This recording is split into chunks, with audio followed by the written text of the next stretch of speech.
Causes, the PKI and Security podcast, where a pair of industry veterans talk about all matters digital certificates in PKI.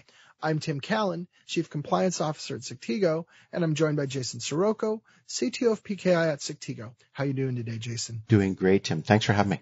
Okay, so this is a follow-up to our recent episode about the Uber breach, our episode 247. And as a reminder for the listeners, this was a multi-stage breach, part of which involved defeating somebody's one-time password MFA. I think it was one-time password through a relay site. And that led you and me to think that it might be worthwhile building on this story and talking about the concept and the consequences of MFA fatigue.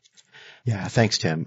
Just for those of you who, heard that previous podcast or we talked about the Uber breach, you might notice the fact that technical journalists focused on the MFA fatigue, and you and I, Tim, we focused on basically the chain of attack that actually occurred, and we referred to the problem of the social engineering, the initial ingress, of the stealing of the credential. So there's really kind of a fundamental difference in how you want to report on something.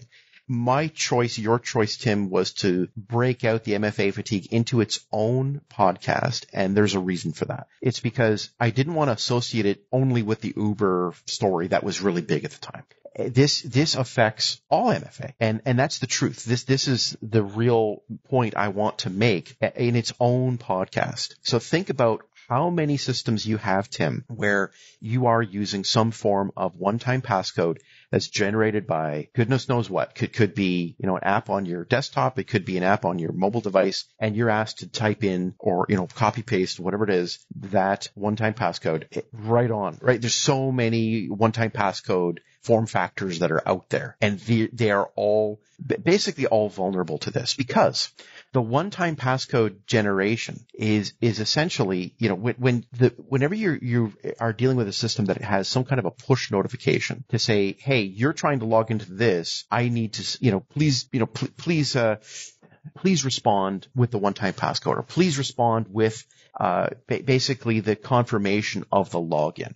And any type of system that does anything like that is going to be vulnerable, because if the bad guy does get a hold of your username and password, we've talked endlessly about the different ways that can happen. Basically, that bad guy can then brute force to log in as you. In order, of course, to complete the authentication, they need you to complete the MFA challenge, which could be the entry of a one-time passcode, could be basically clicking on a button that says, yes, this is me, please log in. And we're now seeing more and more examples of bad guys just deciding, I'm going to bombard the victim with logging in until they finally click whatever they need to click to let me in as the attacker. And you might think to yourself, yeah, just because they're sick of it. And that's why we call it MFA fatigue. And it's not because the system's malfunctioning. It's not because the attacker has broken anything. The attacker does need to at least be able to get to the point where they prompt you, which typically means they need to have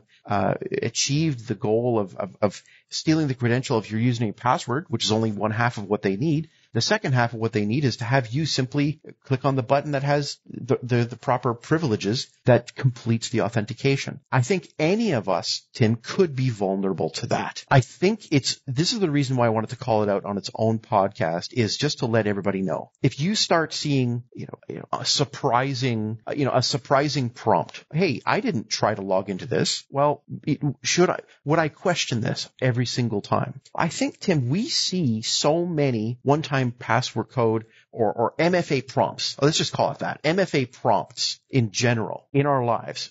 We almost can't keep them straight anymore, Tim. Remember, you and I have made this joke before, back in the old day when we all had the hard tokens, right? The good old RSA, things that we would carry around. If you had to have multiple systems, we'd have to carry around multiple pieces of hardware, and it just got kind of crazy after a while. And then in walks the, software-based tokens, and hallelujah, that solved everything. Well, now our lives, Tim, are just so MFA inundated. I got news for you. I have so many different MFA systems that I have to log. If you were to ask me, Jay, name me every MFA system that you have to interact with on a daily basis, I bet you I couldn't even list them all. I would forget. And so therefore, if I randomly got, a login that comes up, and I'll tell you, even where I have my own fatigue, Tim, is corporate policies. And by the way, this is not my current employer. This is every employer that I've ever seen, other people I've ever worked with. This is across the board. Quite often, you remember, Tim, where there used to be policies of password changes needed to happen every 90 days or whatever it was. And that was a pain in the butt. And your password, it has to be at least 18 characters long and contain one of everything you can have. And no two characters can be repeated in a row, and it can't have any words that are in the dictionary. And so they become they were unfeasible. You could not remember them. And so you had no choice. You had to do something like write them down in a notebook. And now you're carrying around a notebook with a page in it that clearly has a bunch of your passwords in it. Yeah, it was awful. So Tim, let's fast forward to now. And what we see is a kind of version of that, which is you probably have, Tim, a PC or, Mac, whatever, that probably logs into various services that you're not necessarily directly logging into and using. Sometimes it's just your computer is logging into services, and those services require an MFA challenge to be completed. I could tell you an example of sometimes, internal corporate systems that log into various Microsoft stack technologies, might require, a computer that hasn't been turned off in, a week or 2 or 3, might require a re-login, right? Even though you've been logged in, you successfully got, were challenged and you successfully authenticated, you might be re-challenged through time. And those corporate policies are meant to be safe because, let's make sure it's really you. Well, the problem is I get prompts all the time.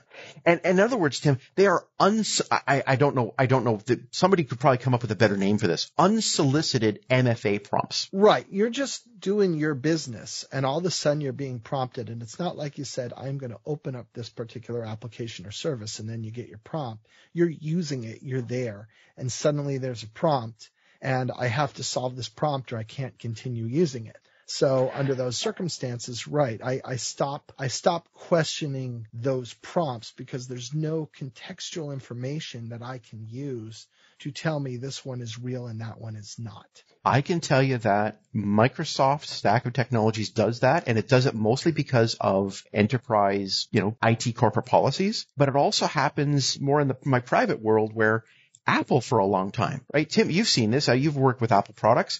Apple for quite a while had just random authentication challenges that came out of I don't know where. And unfortunately, it taught people to just respond to authentication challenges because I don't know what system is challenging me, but I do know that it's asking me to do this and something on my computer isn't going to work.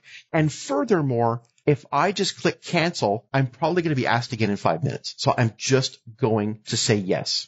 In other words, I'm fatigued and I don't even care what's prompting me anymore. Just please function. We're talking about the ultimate worst way to train users about how to treat authentication. Imagine if people randomly came up to you with your door lock for your personal house, walked up to you just with your door lock and said, hey, put your key in here, turn it. Otherwise, something's not going to work for you today. That's what you're being taught to do.